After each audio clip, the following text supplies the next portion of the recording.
right, we're live, everybody. I'm sitting here with my friend Tyler Martin. Tyler, how are you? What's going on? We just got done with a sick workout. He called me and he's like, I want to be on the podcast, but I'll only come if you work out with me. And I was like, all right.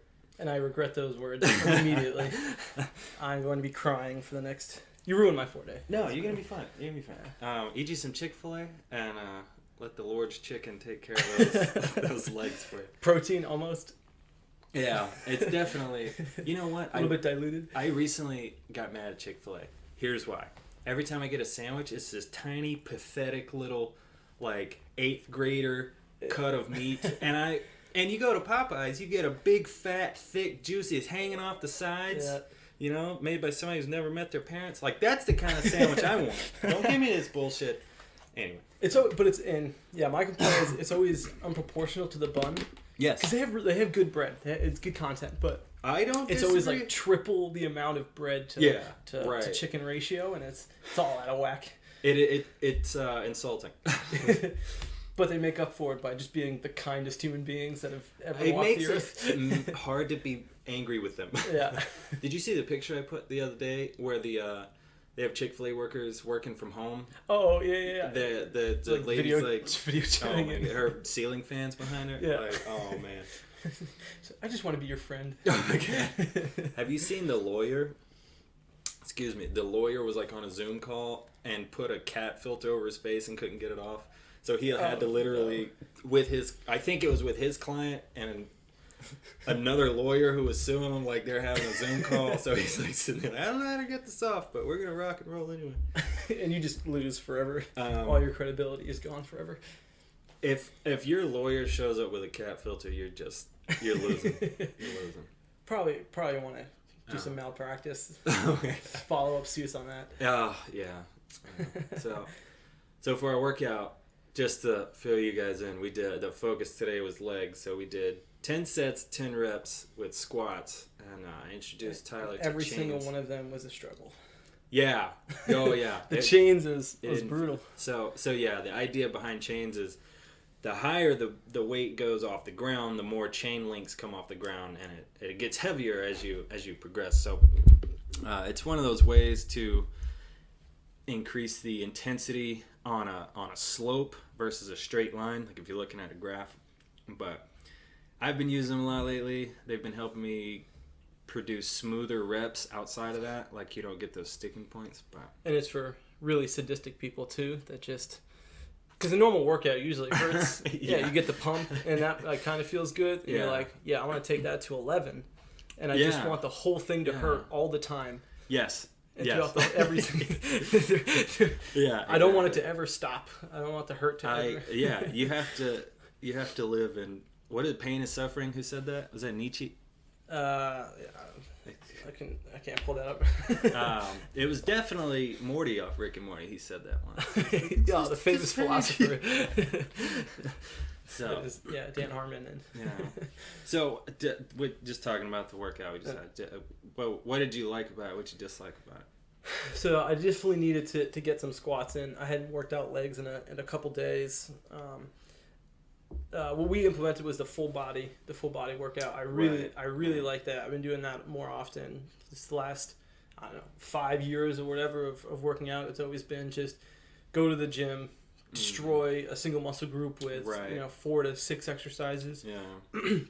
And then go to the next day and do the same thing and try to fit in whatever you can in an hour with just that muscle group. Yeah. But I feel a lot stronger and I feel a lot more able to bring more to each exercise when you switch the new. Is like, I don't know, when you're just doing 5 different variations of benching or pulling motions from the cable machine, then you definitely wear down, and it's just that. Yeah, like we were talking about, it's definitely a point of diminishing returns. Yep. Like your body can only recover so much. And I agree with you. Like if I go into a full body, like we just cooked legs, but then we moved right into chest, and we're able to bring that same intensity into the next one, and then back, and then we ran out of time. Realized we had to get in here and do this bracket. But I think especially for natural people, like people that don't have the aid of testosterone of or- any sort of steroids. Yeah. I think steroids should be mandatory in the military for certain occupations. I could not agree more. I think maneuver Yes. soldiers should be the scariest, most intimidating human beings on the face of the planet, or at least that should be the goal. Yeah, They should right. have grizzly beards, even if you can't grow one. Grow the nastiest neck beard you can, that just no one wants to get near. Yeah. And just be a walking chest muscle, and Yeah. I think people should be genuinely scared to see us and go up against that. You know what a lot of people forget, especially in the military, like, and it may be just people younger than us, but we forget, like, the military, our occupation is killing the enemy. Literally, the only point, and you can dilute that into like, well, we're like logistics, and it's like, yeah, got it. But all of them funnels into someone is trying to do harm to the Constitution, way of life, American people, Right. and you need to kill them because you called the army. So diplomacy failed. Yeah, you call them Marines. Or whatever. Nah, yeah, I know. You call the military. Yeah, you call some degenerate bunch of human beings that call themselves soldiers, Marines. There are those people that are willing to do those horrible things. Yeah. And you know what? I brought this up the other day because the military is literally a group of people who, whether they realize it or not, are what stands between the people that want to come over here and would curb stomp your mother in front of you and not feel a single thing. Yep. Like, and we're so comfortable, like, we forget that is the reality of it. And I mean, so, like, I could pat myself on the ass with the Marine comment, but there's a difference in cultures, and it's huge. Yeah. And so when I was coming up in the Marine Corps, the entire mindset was like, it doesn't matter what occupation you are. Like, if we're in a FOB and we're getting attacked, like, everybody on that FOB should be able to defend that FOB. Yep. And I was talking to somebody the other day, and I don't even remember who it was, but they were saying, anyway, we were talking about it, and I was like, yeah, I'm just a, intel repair guy, but I'll, give me a rifle, I'll help. Right. And the person I was talking to was like, you can't do that. That's outside of policy. I'm like, what the hell are you talking about? Yeah. If these people are coming in here to try me on, no, I'm going to start shooting. Write me up later. I don't give a shit. Yeah, I don't care if you're a mechanic or a laundry specialist. Yeah. But, like, you need that mindset killed me. Like, that's against policy. You know what's against my policy? Dying. Yeah. Or them doing gross things to me. Yeah, exactly. And they will. Yeah. That's the, I think, something that's lost upon a lot of people. Especially, I think it's better in the military. People are a little around it more. But, I mean, there's constantly horrible things happening in the world all the time. And we kind of push it to a side, or you think... like, oh, I'm well read. I look at, New York Post, like New York Times. I read stuff commonly, and you think you have an idea of what the bad stuff is. Oh, no idea. Most of the bad stuff is not getting reported because reporters are getting murdered there. Yeah. And if you actually, there's no foreign. I mean, yeah, Ethiopia, any you name it. There's places all over the world where the worst stuff is the stuff that doesn't get talked about. Right. And right. Yeah, it's definitely a weird, like, bubble that the Western world lives in. Yeah. And it makes me angry sometimes because people can't be bothered to their day be interrupted. Like, you wake up, you go to work, you have your own little obstacles to overcome. Yeah. And I was thinking this the other day. I was, like, having a rough day, and I was like, in the hunter-gatherer sense of everything, like, I am literally fine. Like, I have a house. There's food in the fridge. My bills are paid. Like, I have central heating. Yeah. In the negative 42-degree weather. Yeah. Oh my God. It's 0 degrees right now. Yeah. And, feels like -8, I believe. Yeah. I never want to see snow ever again for the rest of my life. So. That's a tough one to ask for in Kansas. I'm so glad the Chiefs lost the other day. I have a special hatred in my heart for Kansas. As a warhead just lands in this room and. Yeah, a lot of people would not like me saying. I don't hate Kansas people, but, like, I came to Kansas and had just a miserable. Every day is worse than the last day. You ever seen Office Space? It's one of the greatest movies. Like I've ever... when he's sitting there with the therapist, he's like, every day you see me is the worst day of my life. And he's like, what about today? Is today the worst day? If they ask me that at work, yes. Yeah, it is. I think that contradicts the thing that you just said about in a hunter-gatherer perspective. I know that's a weird, but that's me being it's a in weird that stupid dichotomy. bubble. Yeah, that's selfish. It's constantly fighting each other. It really is, because there's realistically, I mean, there's so many things that I do not have to worry about that people all over the world have to worry about. Yeah. I was reading about different parts of South America where people have like fake wallets, they have burner phones, they have they don't even wear their nicer clothes because there's so much crime. Yep. And even though I don't even remember the specific countries that they listed, but they're developed, like they have a lot of things we have here, but the crime is so bad, like you almost can't even enjoy it. Yep. And I was sitting there like, wow, I need to just smile and just get over it. That's the thing. I think an important line is someone always has it worse, and I think that's a really good mentality to keep with you of when you're in that you had a crap day. Someone you just getting punched in the dick constantly, just 5 minutes after 5 minutes. I know. And it's just, I think it's an important thing to just, and I mean, I'm not some awesome person who's like, oh yeah, this is what I live by all the time. But but it's like, it's something that helps me out sometimes when I'm feeling really down on myself or feeling pity for myself. I'm like, there's literally someone starving, fighting lions right now, trying to feed their kids. Or I know. There's people out there that genuinely argue that communism works, and I feel bad for those people. Like, imagine like the struggles they must go through every day. But I mean, they just have to constantly fight off all that freedom. Oh my god! Just getting thrown at them in every direction. On the phone that they purchased, wearing the capitalist clothes, researching all the. I know. Utilizing all the research that those free scientists.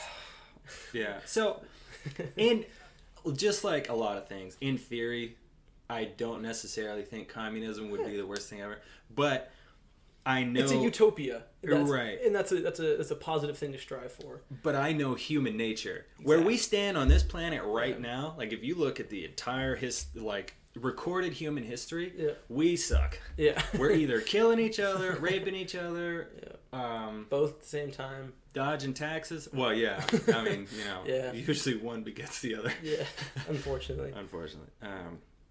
But yeah, so I don't think there is a good answer right now. Like, I think what we have is likely the most. I think it's the best so far. Yeah, it definitely avoids some of the terrible things that can happen to a more authoritarian government. Right. And that's where you start to see the problems with it is that even if you believe that a socialist society might work, it might work if you were in charge, sure, but that might be kind of a pretty egotistical thing to say that like you're an all good person all the time and you're always going to perfectly do what's best for the people. Yeah. I think that's kind of a narcissistic approach to it, but there's your neighbor right there who's going to see that power, have a lust for it, and he's going to be willing to kill you, your family, and everyone you've ever talked to make sure that he gets that power, and he's not going to do it the same way that you think you could do it. Right. And I think that's it's just a dangerous road that I don't know if it could ever work. Maybe. Yeah. There's danger in power. Only because, like, let's say you had, like, a perfect guy or woman that, was ruler. Mm-hmm. The next one might not be so good. Right. So, I hesitate to say, even if we had that system, max, it would only last 100 years till they died. Yep. And then who's to say the next... Or at least their influence wore out. Right. And who's to say the next person would take that same seat of power. Yep. And we've seen that so many times. Yeah. Through history of the Roman Empire, whatever it is, it's you have a monarchy and it could be incredibly flourishing. Mm-hmm. Most of the people are doing incredibly well financially, I don't know, in terms of happiness or whatever. But Right. there's always that guy comes along. You can't be alive forever. And See, I recognize I could never be in that seat of power because I get really minorly influenced, and I want to kill all those people that do that. Like, Yeah. And that even might be it, right? Like you might have completely awesome intentions, but you see someone that has a stick of evil in them, and you just well, my thing is now like, you're murdering people. he Now didn't you put cross his that line. shopping cart back, so I want armed guards in every parking lot, just right on the spot, just boom. But I mean, I think that's a fair thing for some things, like rapists, child Yeah. molesters. Like, what use do we have for them? Yeah. Yeah, name 7 things that a rapist could provide society. Yeah. Like, They're corpse for the soil. there you go. You can a cycle of life in the greenhouse effect. That's what they can provide to There the you earth. go. There you go. You know what we should do? I say we just wall off, like, I don't know, what's a shitty state? Oh, Kansas. There you go. We wall off Kansas, and we put every person, like, if you do like a petty crime, okay, you do your time in jail, and then you go about your way. But if you're like a murderer or a rapist, XYZ, you get put in the state of Kansas with like a 300-foot electric wall around it, and you guys, whatever, just do whatever. You know, you guys just exist, kill each other. Do whatever. Just eat each other. That's fine. Oh You'd be yeah, fine. I don't care. That's a tough one though, because then you gotta start divvying out what kind of murderers you put in there. Mm. You know, what if someone does a horrible thing to your family and you hunt them down, you kill them? Well, it's I case don't by want case to put that basis. guy in Kansas. Yeah, He right. doesn't deserve Kansas. Does anybody deserve I Kansas? say that, but I don't mind Kansas at all. The weather is pretty rough. I think that's a Midwest-wide thing. Yeah, It's just yeah. extremes. I know everyone always talks bad about the weather wherever they are, but Yeah, I know. I've lived almost everywhere in U.S. at one point or another for a few years, except for the Northwest. Never lived in the Northwest part of the country yet, but I'd say the Midwest definitely has the most extremes. You get those like 110-day summers with 90-something% humidity. That sounds wonderful. Yeah, and then in the winter it's -10 and it's super dry and your skin's cracking. I think about, so going back to, all of us being weens right now, think about the people that came through here with a wagon and a horse that could biff it at any time, and your wife and their who's pregnant bitching. wife, their pregnant wife who's just stronger than any of us right now. Oh my god, yeah. She could overcome disease and any horrible thing and just laugh it off. Yeah. Well, I mean, back then you had no option. Like, Right. you either set up shop where you were and tried to build a life like right here, or you kept going and hope. Yeah, they were stronger than us in just about every Many manner. ways, yeah. fight off a wild bison, and then how to start a fire in -degree weather to I know. to give your family warmth. I still feel that I could outbench them, but that's I don't know. only Maybe because they're- they didn't train. Maybe they're benching the bison that they just knifed to death. I doubt it. I think they had that like grit kind of, you know what I mean? Like, Yeah, it's just a different mindset. yeah, They had a much better perspective of what's a bad day. yeah, right. I think people are way too easy to chalk up to what's a bad day, and what really is causing something negative. I don't know. Yeah. People just need more pain and suffering. I know we talked about this. Well, it really Not in an atrocity kind of way, but just in a Yeah. in a perspective kind of way. They need to widen their view or their lens to see how bad things could really be, and then that crappy thing that a friend said about them to another friend suddenly becomes a whole lot less important. Yeah, right. Well, there's I'm sure you've heard this, but like, strong men create good times, good times create weak men create hard times make strong men. So I feel like we're deep in that process of I feel creating like weak men. we're deep into the weak men. And I don't know. I think next 100 years is going to be interesting. Yeah, it gives me hope to see. There's still a lot of figures out there that are pressing for that that positive mentality and Yeah. that go-getter mentality and that hard work. Yeah. I think hard work mentality is so important Yeah. to keep. Yeah. And I guess that could feed into with the Army. Mm. The Army these days in the last decade. I know you coming from the Marines. Yeah.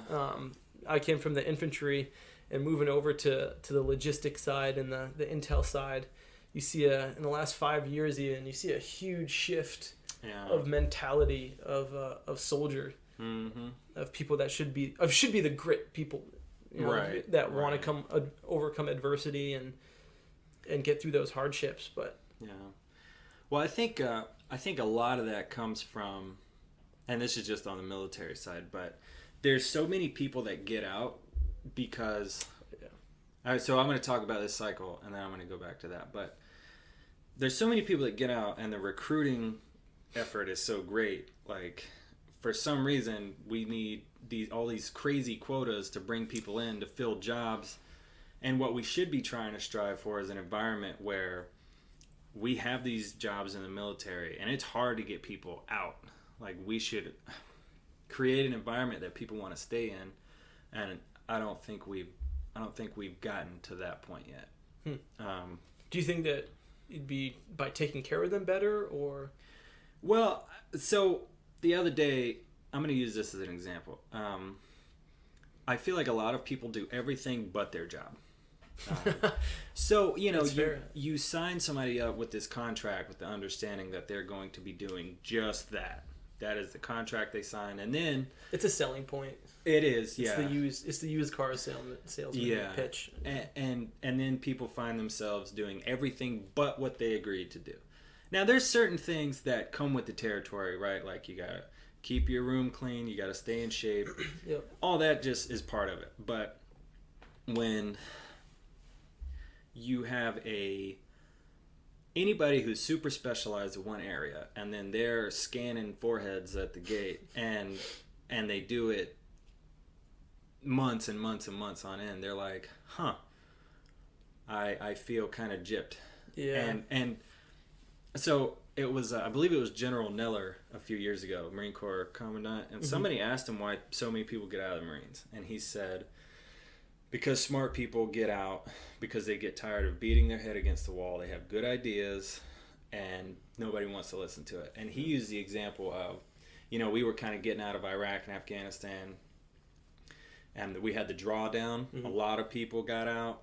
But the people who stayed, not all of them, but a lot of people who stayed were those people that know it's easy.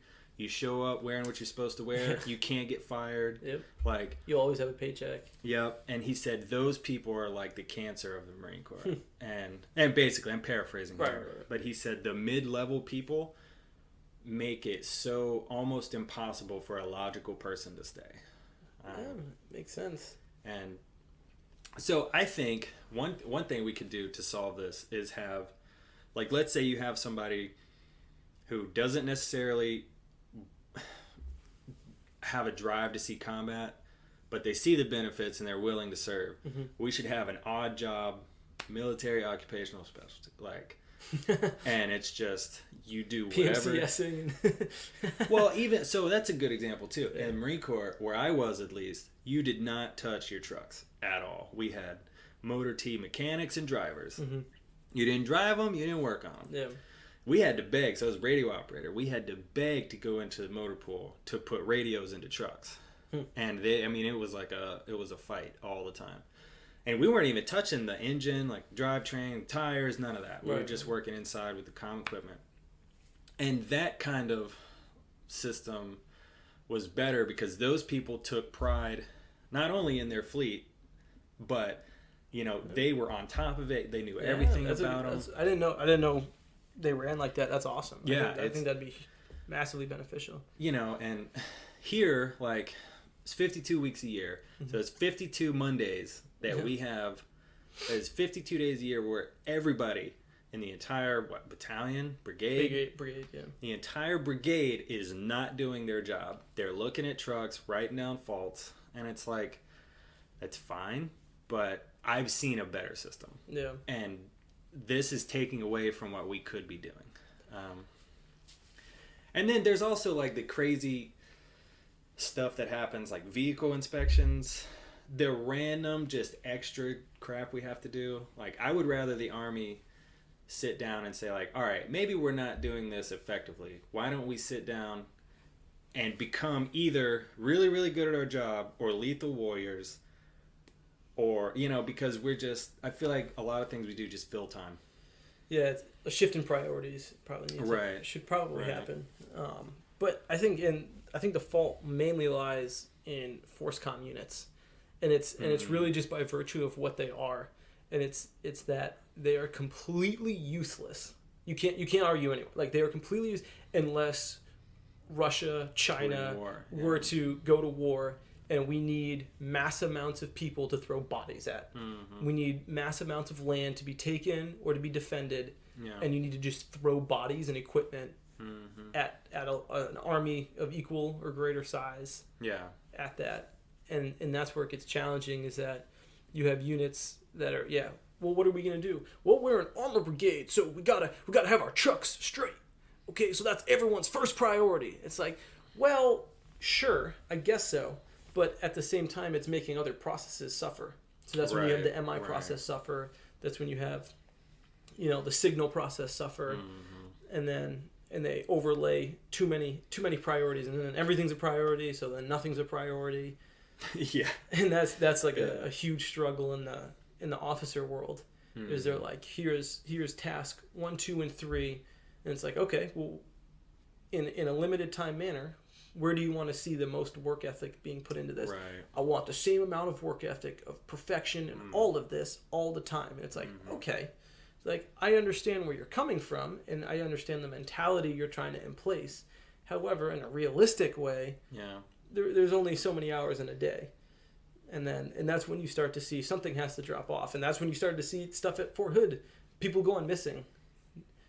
I mean, everyone can preach that taking care of people is a priority that should be taken care of as much as, maintenance or whatever. Right. But realistically, what did the commander keep saying? Maintenance, right? So that's where it got put. We need to go to field trainings, do field training. And at the end of the day, no commander was putting emphasis on, hey, how's your families doing? Right. Like how's your relationship with your kid? Mm-hmm. How's your relationship with your wife? Like how's your relationship with your mom and dad? Yeah. Like how have you been talking to them? Have you reached back? Are you in a good relationship with them? No, it didn't matter. Take care of that on your own. That's something for you to take care. But the military is a lifestyle, so it can't work like that. Yeah. So if you want to pull someone into a new way of life, you have to incorporate all aspects of that life into that job. And I think that's when you fail to do that is when you start to see stuff like that, the Fort Hood atrocity. And that happens everywhere. Yeah. Fort Hood was just the first place to get cracked down at. Mm-hmm. Yeah. Well, that kind of goes back to like the whole, we should be a lethal fighting force first. To me, that's logical. Right. Like, and I make this joke all the time, but I tell people, you need to brush up on your Russian, because if we keep doing this shit, we're losing World War III. And, like, even talking about, like, the force comm unit, like, so I would rather spend 6 months a year in the field training versus doing stupid paperwork that is just something somebody made up. And you can probably appreciate this. It's easy to be at a higher level and have an idea and think, oh, that's a great idea. We should do this. It'll help. And then you push it down. It's easy to sit with your feet kicked up in a nice air-conditioned office. But then when people at the lower levels, people actually doing those things, when it comes like time, and we already have 1,000 things to do, and then these people all of a sudden like, oh, if you want your leave, you got to do these 9,000 extra things. And it's like, like I tried to explain vehicle inspections to somebody like who's not in the military, and I was like, yeah, I gotta inspect my guys' vehicles, and she was like, for drugs? And I was like, no, I have to make sure that the lights work and the hoses work and that it cranks, and she was like, don't you have to have all that to drive it anyway? And I was like, yep. She's like, and if you have a light out, won't you get pulled over? And I was like, yep. she's like, so what are you doing? I was like, look, this is the only way I can go home today is if I get this shit done. Yeah. So it's those things that I think are well intentioned, but yeah, it's hard to see too, just having different perspectives. Like working in the SOF arena too, it was just such a different mindset, and they work on that 3 month cycle. So it was like I got 3 months hard with your family to like half days. Yeah. Very little was required, and then 3 months of just, or I'm sorry, 4 months. It was 4 month period of time, and it was like 4 months with your family, 4 months of your training. So you're seeing your family a little bit, but most of the time you're training, you're into it, and then you deploy. Yeah. But then you come back and you get that family time again. Right. And it's kind of like an understanding of what you understand what you should be doing. Right. And you understand that right now the priority is to just hang out with my family and just keep that relationship solid. Yeah. And make my private life happy. Yeah. And then when you're training, like, all right, I need to hone my skills, I need to get my processes in, and then once you're deployed, this is the real thing. People's lives are at stake, and it's game day. Yeah. It's freaking game time, and be sharp, and everything needs to line up. And you can prioritize yourself a lot easier, and what your mindset needs to be. It's not this constant limbo of like, well, we're preaching about wellness and taking care of your families, but at the same time, this last 2 weeks, you've been in the motor pool for 13 hours every day in negative 0 degrees. In negative 1,000 weather, and it's like, okay, well, you're saying something, but doing what I'm living is something completely different. And it just crushes people's mentality to stay in. Right. Well, I mean, there are good benefits being in the military, like just talking about staying in. Yeah, stability. But somebody asked me the other day, like, you're gonna do 20, like you're halfway there, and my immediate answer was, yeah, I think I'm gonna try. But the more I thought about it, is like, okay, if I do another 10 years and at the end of it I am a complete psychopath. Like 10 years is a long time. I just had a conversation with this with someone. So it's like the retirement would be great. Yeah. But what is the cost of that? Right. Like if I get, like, I'm already, I got 2 herniated discs, a torn rotator cuff, a torn tendon in the shoulder, 3 torn tendons in my ankles. Like, it's already to a point where I'm not where I used to be physically. Right. And that might have happened when you're 50, when you're 60, but not when you're 28, 30. Yeah, right. So, there's not only the physical cost, but there's the mental cost. Yeah. Like, so in the Marine Corps, this was the best way I could explain it. 6 out of 7 days of the week sucked. But that 7th day was a really good day. Yeah. And it's just part of it. Like, this is the lifestyle. But yeah, I would like to think I could, because I'm trying to go recruiting here soon. So I go recruiter, see where they want to send me after that, and maybe turn into, you can become a recruiter full time, like that, become your MOS. Yep. And because I recruited for the Marines for a while, I enjoyed it. It was a little easier sell, believe it or not, than the Army. Yeah, because the Marines attract a very specific type of personality, and several different types. So you have like the super macho guy who wants to take that to the next level, and then you have like the nerdy guy who thinks putting on those dress blues, he's gonna be like Superman, just be drowning in chotch. And then you have some people that recognize those benefits, and they see like, okay, my life sucks right now, but I could at least get those things and get out of here. And those are like the big 3. We've got the number 1 just being they have to score potato on any type of aptitude test. I forget what the minimum ASVAB score was. It's like 4. Just kidding.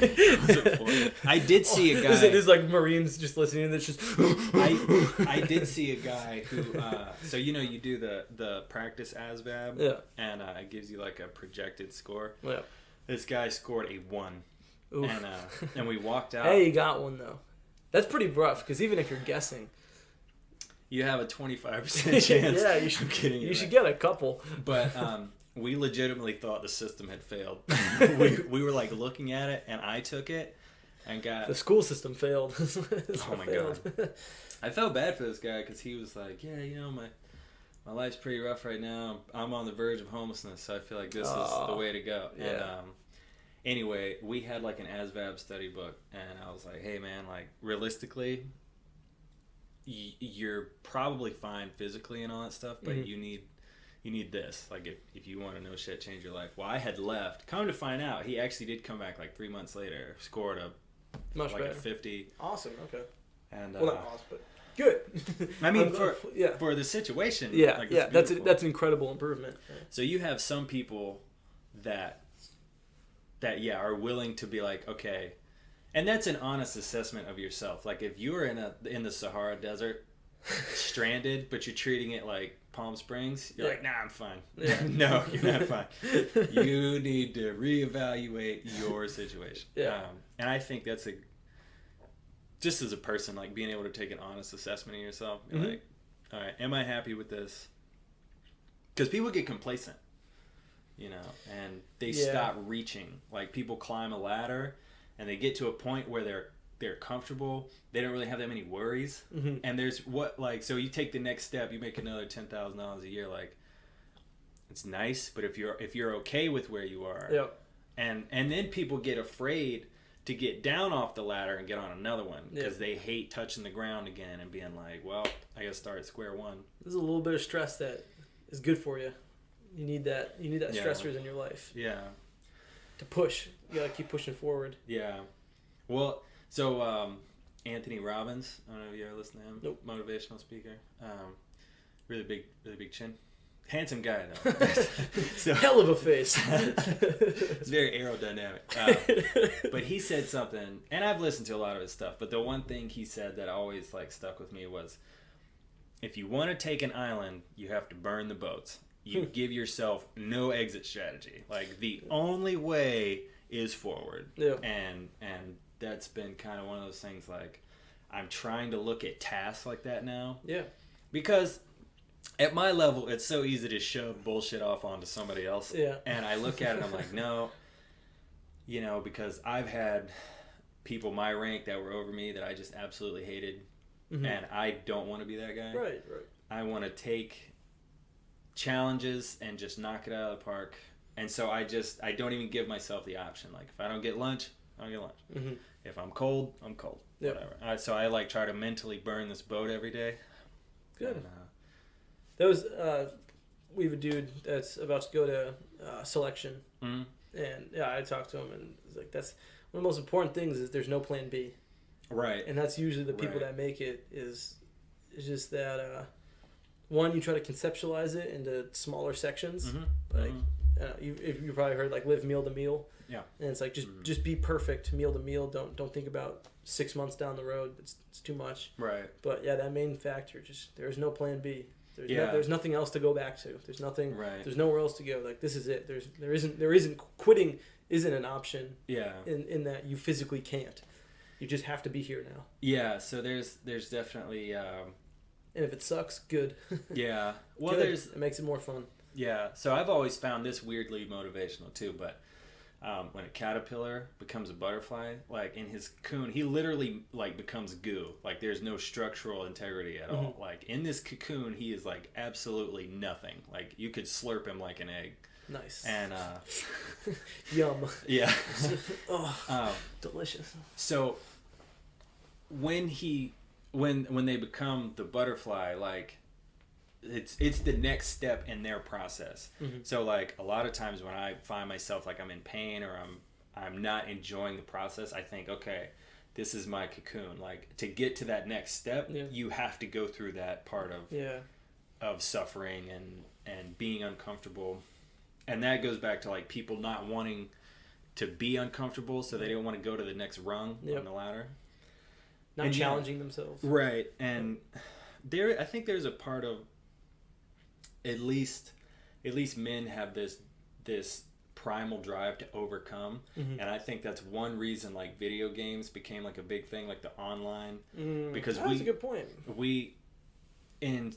So like just looking at America, like if you're not into a sport or a physical outlet every day, like you still have this urge. You know, a lot of people take that out in the workplace, like they become workaholics. But then you have people that... Still a lot of those in the military. Yeah. But there's this section of people that didn't have this outlet, and they was driving them crazy. But, you know, video games comes along, and you're online, and you overcome somebody on the, online. It's that same nerve that's being tickled, you know, and I think that's... You feel dominant and right. Well, but you haven't actually accomplished anything. Yeah, it's like you killed someone in a video game. Tight. But you know, it's. I don't know if all men have that. I don't even know if all people have that. Yeah. You know, but I know for sure there's definitely a drive that most men have to overcome a challenge. Yeah. And I mean, but you look at. Again, go back to human history. We always had somewhere to go and conquer. Yep. Like we had to establish this nation, you know, and people in England still have like, to. Yeah, there's still plenty of work to be done. There is, but not in the sense of like I have a map and an axe, and a wife, and my horse just died, and I have to go that way. Yeah. And so there was always some sort of driving. There's a natural progression to be made. Yeah, we're kind of fine tuning now. Yeah, with our political system, and it's okay to disagree with that fine tuning, as long as you're able to disagree and not be outcasted. Yeah, I think there's a really unhealthy social climate right now. Yeah, and everyone knows it. Yeah, everybody agrees that it's fucked. Everyone feels uneasy about it. I know. Well, people live in echo chambers. So like if you go online, how hard is it to find a group of people that agree with you? Right. So people flock to these groups that agree with them, and they just back and forth all day, patting themselves on the ass. Yeah. And what we should have been doing all along was having conversations with people that we disagree with. Right. Empathetically, in that we listen to their side and we try to understand where they're coming from versus just waiting for our turn to speak. Yep. You know, and then on the internet too, we were talking about this. Like you could post a comment like this inflammatory comment and then just log off, and then and there's people left that just start arguing amongst themselves. Yeah. And you could be not involved in the conversation at all and just. It could still blow up, but it's a funny thing that I won't go into specific people, but I commonly have two different people that I'll bring up political stuff with, and I'm not dead center. I like some ideas on one side, some ideas on the other. Right. And I think you need a combination of both to really make it work. But it's funny because that echo chamber really comes out in some of the other people, because when I'm talking to the conservative side person, they make me feel like I am, like the most hardcore communist social justice warrior. Like I'm basically Stalin. Yeah, like I'm basically Stalin, communist social justice warrior. And then I talk to my super liberal friend, and it's like, oh my God, you're Hitler. Yep. And like, how could you support these just racist, miserable ideas? Right. It's like, oh my gosh, you guys. It's so funny because they don't realize what the center is anymore. They think just a little bit less of what they are is the extreme. Well, they think that's what the center is. Oh, gotcha. But not realizing the center is significantly further than they think. It's like they don't realize how far they are into those ideas. And I'm just a big fan of personal responsibility. I agree. And I think that just helps out so much.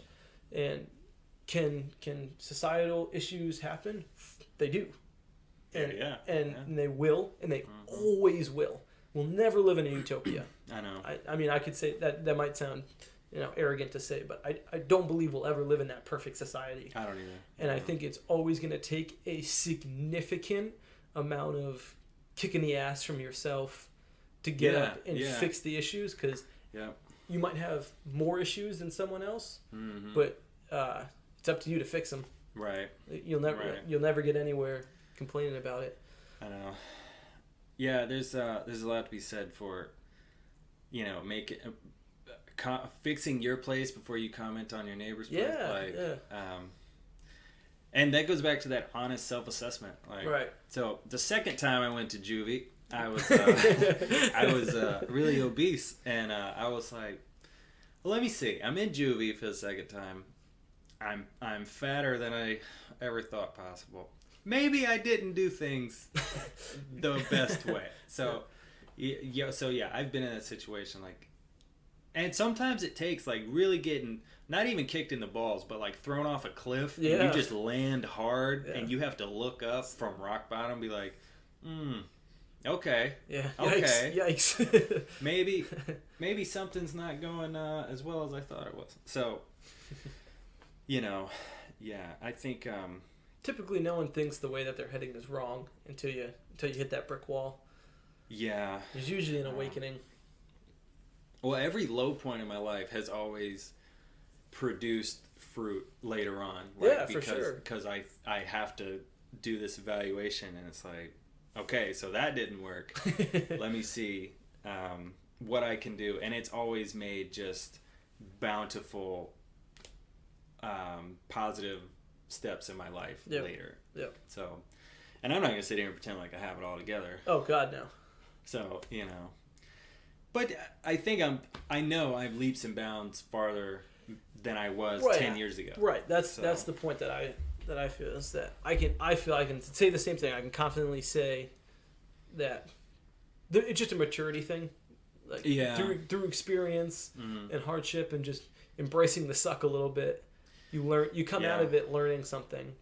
But you need to have that suck. You need to have that stressor or those hard times, and then you come out learning something. And if you can't go through a bad situation and at the end of it say that you learned something, I think you need to really, really evaluate. If you're just coming out of that blaming something else and stuff, there's a little bit of reevaluation that might need to happen, just because there's always something to improve upon, to build. Right. And it's, I'm not going to sit here and say that lessons don't click until way later. Oh, yeah. Sometimes, there's still situations I'm bitter about, but maybe I'll look back on it in a year or two and be like, maybe that's where I went wrong. You could, you just run into a couple other situations, and then something clicks from years prior. Right. And a lot of people, I feel like, make their own misery in a way. For sure. I do it all the time. Well, there's certain situations people put themselves in to a degree. We preach in the military. We preach day and night, don't drink and drive. Yeah. And then people have 2, maybe 3, maybe 9, and they're like, I've heard my whole life not drink and drive, but this one time's gonna be fun. But that's creating your own bad situation. And people with so when we were in Korea, I'm not gonna name names, doesn't matter, but we were doing a fitness test, and we had long been done, and this guy was still running, and they were like, oh, you should go cheer him on, you should go motivate him. And my mindset was, wait, he knows it's part of his contract. He had a year since his last one. Yeah. So he had a year to get this time down, to take 30 minutes a couple times a week and go run. And I'm supposed to go behind him right now and try to cheer him up because he's vomiting. And failed 3 minutes ago. Yeah, and it's like, people are in a boat on a river.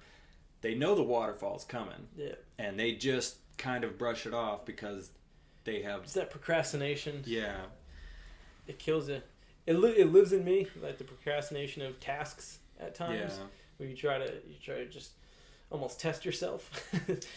how quickly can you get something done Yeah. before the deadline? Right. But right. yeah, when you start implementing that into tasks that need to be done over months or even a year, Yeah. is when you have to be able to self-evaluate what the timeline's going to look like Right. to complete Right. that. Yeah.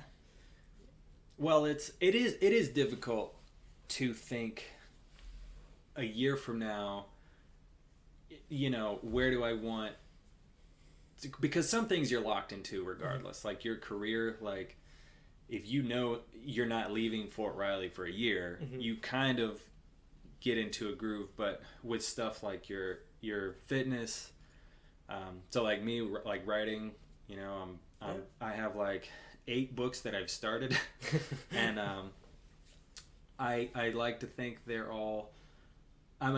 My excitement level for all of them is about the same. I don't have one that I'm just like diving into. Oh, okay. But I need to pick one. Yeah. And map out okay, by this date I need to have it written. By this date I need to have it edited. At this date, and I think the human mind's still kind of limited on. Yeah, I forgot who said it, but they said the best writers they set usually about a page amount per day. Yeah, that's what Louis Sacker, the guy who wrote Holes and a whole bunch of other amazing things. Yeah, because I know like whoever said it, they said they write 6 pages a day, and I know that's fairly significant. Mm-hmm. Yeah, that's a lot. That's a lot, but and I mean that's their full-time profession, being writing, so that's what they can bastards. do. Yeah, but I think it's like you said, choosing that one book and just making sure you write one page a day. Yeah, or something. So could help. Yeah, well, half a page a day. Right. A sentence a day, a paragraph a day. Yeah. Well, Louis Sacker said, like, even if you write 1 page a day, at the end of the year, you have 365 pages written. Yeah. And that's a good point. Yeah. And he said, like, usually if you sit down and write a page, you can write a little more. And that's true, because the same thing is true about, like, you have to overcome that mediocrity. Like, if you and I went outside right now, and we were like, let's just run around the block. We think mentally that's easy. Well, we get to the end of the block and we're like, let's go a little farther. Yeah, let's go a little farther. And then next thing you know, we've done 3 or 4 miles, and we're coming back, and we're ripped. And just deep V's and just beach bod ready, South like Carolina. Calvin Klein scouts are beating on our door right now. But yeah, I agree. It's the hardest part is getting the ball rolling. Yeah. But once you get the momentum going, it's so much easier to carry the momentum. Like pushing a car. Like if your car, like that first couple steps, like when you're dead on the side of the road, but after 10 steps, it's already rolling. It's rolling and you have momentum. Easier to keep going. So yeah. How's your legs, by the way? Yeah, really tight? It's amazing that I've kept it together so well throughout this podcast that I just single tear rolling down my eye. I think you're doing great. No, I feel so good though. I love working out, and I do too. It sucks. I always do. I go through time periods where I get super motivated and I can work out a ton. Yeah. And I can be consistent about it. And my two things in the last 2 years have been kids. I work out, and then I have a kid, and then I make the excuses of being too busy of taking care of them. This shows progress, though, because obviously you're looking good enough to get laid, right? So, boom. I don't know why Julia stayed with me. Yeah, that's the ultimate compliment. It's the ultimate, guys. I've just got a big ruse going on, just enough so she doesn't leave me. Oh. But yeah, kids are fun. Horrible challenges. No, I love it. It's given me such a perspective of how valuable sleep is. Oh yeah, yeah. Just that 0 to 4 month period. It's just absolutely, and it's this. That's a hard one because some parents are like, "What? It's so easy," and it's like you can't talk until you have a kid that just sucks at sleeping. There's nothing you can do, because there's parents that are just like, "My kid slept through the night since she was 2 weeks old," and it's like tight. Yeah. It's like I have done every single thing that you could imagine or read about to do this, and they just don't. And then it gave me confidence when I talked to like my pediatrician or whatever, and they say something. He said like, "Oh yeah, I had 3 kids and none of them slept through the night until they were like 18." And you're like, "Oh yay!" Yeah, you're like, it's not just me. Yeah, and she's like, "Oh, you're an expert at this, and you tried a lot of things." And it's like, yeah, it's just something with circadian rhythm and genetics, and you're like, okay, but both of my kids just hate happiness of sleep. they just like they live to just make you slower. You know what you should do when they're like in their 20s? Just randomly call them at 3 a.m. and be like, "Oh, this is what you did to me for years. Wake your ass up." Just start crying on the phone. Oh, it would have to be a phone call at midnight, and then a phone call at 2:30, and then a phone call at 4, and then a phone call at 6. There you go. And say, "All right, stay up now. Now go to work. You piece of garbage." So my dad was telling me like I didn't sleep. Like I would cry, and he would have to walk me if he was walking me, I would sleep. Yep. And hearing that, I'm surprised he didn't like just chuck me through the window. It's so those people like Casey Anthony, you're like, oh my God, no, I would never do that. But I get it. Like, just like fucking putting the pillow over the kid. I would never ever do that. I would never hurt my kid. But I get it. Yeah. You just like, it's your 3rd month and you have never slept more than an hour and a half or 2 hours at a time. Right. For months on end. You're just hanging on by a thread. You're working 12-hour days. Yeah. And you just have that really bad night where they haven't gone to bed yet, and it's 1 a.m. I know. And then and they're screaming, and you just think to yourself, and it makes me laugh. It makes it it easier for me because I just make dark humor out of it. Right. Because I'm just like, man, that like pillow suffocating thing. I'm not gonna do it. But God, do I understand? You should tell him that do. on like his 5th birthday, like you don't know how close you came. You were riding death for like the first 2 years of your life. So you could do what I do when I babysit, and you play this game. Whoever drinks the most Tylenol PM wins, and it's a win for everybody. They're out, you're out, but you're the adult, right? So obviously you can wake up easier. No, I remember. So my grandmother was in the hospital one time. And it was my 2 cousins that were maybe 7 and 5. Mm-hmm. And I was like, check it out. We're going to do a little game. They're like, okay. I'm like, whoever goes to sleep the fastest gets 2 candy bars. And they laid down on the hospital floor and like pretended to sleep. And I went back to play my Game Boy. And their like parents walked in like, what happened? And I was like, oh, we're seeing who can fall asleep the fastest. See, that's awesome, but when they can't comprehend anything because they're a stupid little baby. Oh yeah, right, yeah. I'm excited. It's funny. A lot of the parents that have the issues, they're like, oh God, once they turned 3, it was like so much better. Like, yeah, those first 3 years. It's funny. You just gotta ride the storm. You live off like the 4 hours of non-continuous sleep for a couple of years and just get over yourself. But here, going back to that, what we were talking about earlier, you're not spending like those 4 hours asleep and then you're waking up because a bear is coming at you, right? Right. Here we go. Exactly, we got it better than our forefathers. Absolutely. I can go through my day and all I have to do is work on some morons clearances that are. There you go. Yeah, that's just some easy garbage stuff. Yeah, I'm not. Like there's waking up to your child and going to tend to your child, and then there's waking up because there's a rattlesnake wrapped around your root. You know what I'm saying? So there's zero adrenaline, right? Like you're safe. Yeah. They're safe. They're healthy. So it's not like you woke up, your kid has tuberculosis at 2 a.m. and the nearest doctor is 40 miles away. Yeah. You got to ride your horse to the doctor. Hope you don't drop your kid. Who's gonna don't drop him. Hope the doctor has some type of freaking, I don't know, paint serum that some radioactive he found some uranium and he thinks it's blessed by the gods to save him from tuberculosis. And they have like 10 kids and 3 of them make it. Jesus Christ. I mean it was a reality. That was how it was, and you move on.